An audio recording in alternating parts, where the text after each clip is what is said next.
Thank you, Caesar. A city in Summit County stopping all home development because of the state's drought.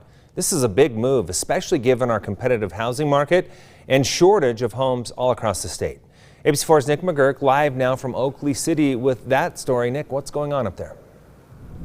Well, you think about wildfire danger. Earlier in the week, Governor Cox talking about this possibly being the worst fire season on record. So the city needs water to fight fires.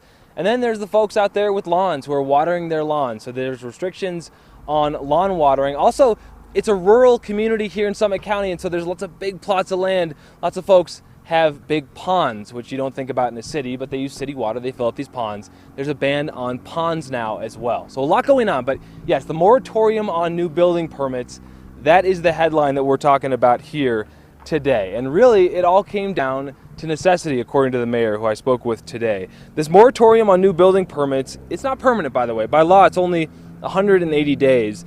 Now, the restriction applies to new permits that would have buildings that connect to city water. Of course, officials at first put city residents on every other day watering. That's a pretty basic water type restriction, but they realized that would not be enough during our historic drought. And locals had plenty to say about what was going on when they spoke to the mayor. If you guys are so concerned about water, why are you keep issuing building permits? Because, don't we need water for us first? The mayor saying this is all about averting a crisis. So they're going to reevaluate this, work on improving their sourcing for water.